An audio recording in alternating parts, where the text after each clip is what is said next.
सभी बहन भाइयों को जय श्री राम। ओम नमः शिवाय। आज हम आपको सोमवार व्रत कथा लेकर आए हैं। हिंदू धर्म के अनुसार सोमवार के दिन भगवान शिव की पूजा की जाती है। जो व्यक्ति सोमवार के दिन भगवान शिव की पूजा करते हैं उन्हें मनवांछित फल अवश्य मिलता है। अब सोमवार व्रत कथा इस प्रकार है।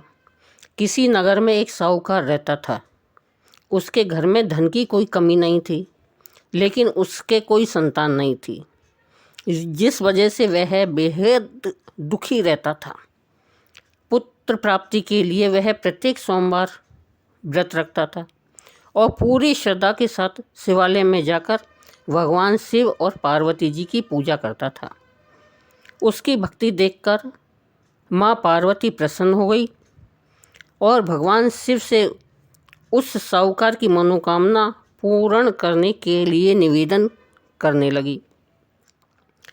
पार्वती जी की इच्छा सुनकर भगवान शिव ने कहा कि हे पार्वती, इस संसार में हर प्राणी को उसके कर्मों के अनुसार फल मिलता है और जिसके भाग्य में जो हो उसे भोगना ही पड़ता है। लेकिन पार्वती जी ने साहूकार की भक्ति का मान रखने के लिए उसकी मनोकामना पूर्ण करने की इच्छा जताई।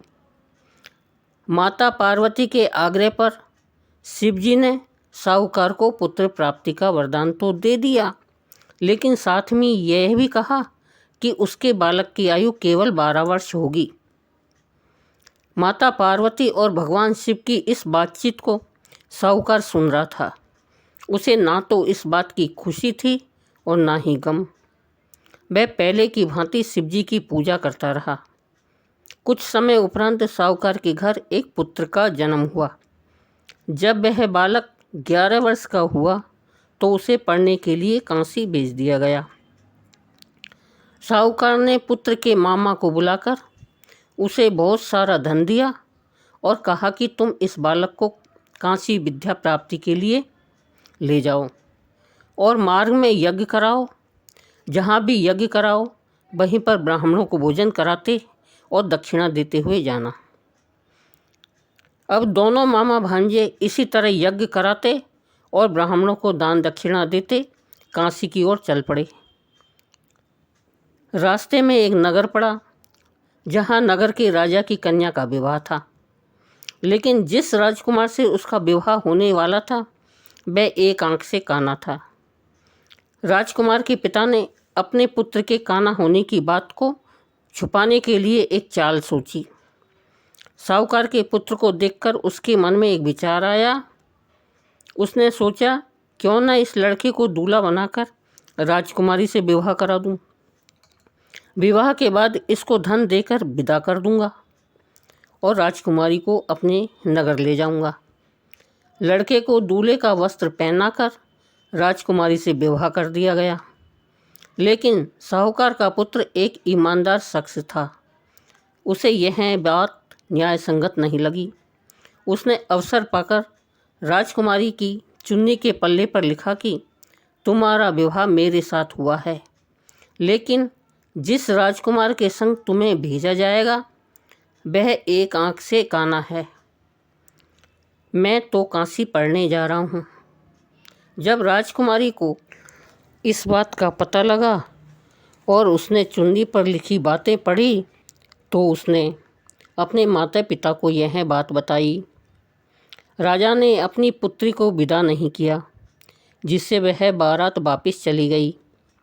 दूसरी ओर साहूकार का लड़का और उसका मामा काशी पहुँचे और वहाँ जाकर उन्होंने यज्ञ किया। जिस दिन लड़के की आयु 12 साल की हुई उसी दिन यज्ञ रखा गया। लड़के ने अपने मामा से कहा कि मेरी तबीयत कुछ ठीक नहीं है। मामा ने कहा कि तुम अंदर जाकर सो जाओ। शिव जी के वरदान अनुसार कुछ ही क्षणों में उस बालक के प्राण निकल गए। मृत भांजे को देख उसके मामा ने विलाप शुरू किया। संयोगवश उसी समय शिवजी और माता पार्वती उधर से जा रहे थे। पार्वती ने भगवान से कहा, प्राणनाथ, मुझे इसके रोने के स्वर सहन नहीं हो रहे हैं। आप इस व्यक्ति के कष्ट को अवश्य दूर करें। जब शिवजी मृत बालक के समीप गए तो वह बोले कि यह उसी साहूकार का पुत्र है जिसे मैंने 12 वर्ष की आयु का वरदान दिया। अब इसकी आयु पूरी हो चुकी है। लेकिन मातृभाव से विभोर माता पार्वती ने कहा कि हे महादेव, आप इस बालक को और आयु देने की कृपा करें, अन्यथा इसके वियोग में इसके माता पिता भी तड़प तड़प कर मर जाएंगे। माता पार्वती के आग्रह पर भगवान शिव ने उस लड़के को जीवित होने का वरदान दे दिया। शिवजी की कृपा से वह लड़का जीवित हो गया।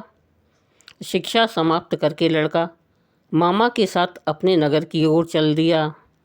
दोनों चलते चलते उसी नगर में पहुँचे जहाँ उसका विवाह हुआ था। उस नगर में भी उन्होंने यज्ञ का आयोजन किया। उस लड़के के ससुर ने उसे पहचान लिया और महल में ले जाकर उसकी आवभगत की और अपनी पुत्री को विदा किया। इधर भूखे प्यासे रहकर साहूकार उसकी पत्नी बेटे की प्रतीक्षा कर रहे थे। उन्होंने प्रण कर रखा था कि यदि उन्हें अपने बेटे की मृत्यु का समाचार मिला तो वह भी प्राण त्याग देंगे। परंतु अपने बेटे के जीवित होने का समाचार पाकर वह बेहद प्रसन्न हुए। उसी रात भगवान शिव ने व्यापारी के स्वप्न में आकर कहा, हे श्रेष्ठी, मैंने तेरे सोमवार के व्रत करने और व्रत कथा सुनने से प्रसन्न होकर तेरे पुत्र को लंबी आयु प्रदान की है।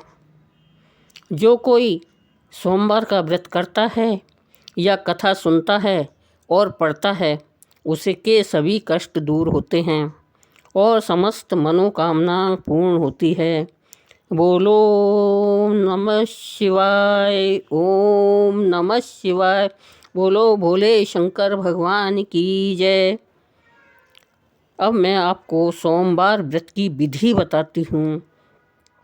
नारद पुराण के अनुसार सोमवार व्रत में व्यक्ति को प्रातः स्नान कर शिवजी को जल चढ़ाना चाहिए तथा शिव गौरी की पूजा करनी चाहिए।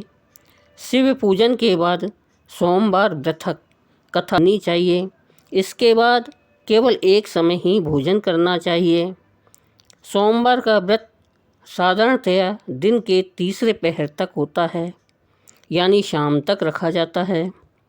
सोमवार व्रत 3 प्रकार का होता है: प्रति सोमवार व्रत, सौम्य प्रदोष व्रत और 16 सोमवार का व्रत। इन सभी व्रतों के लिए एक ही विधि होती है।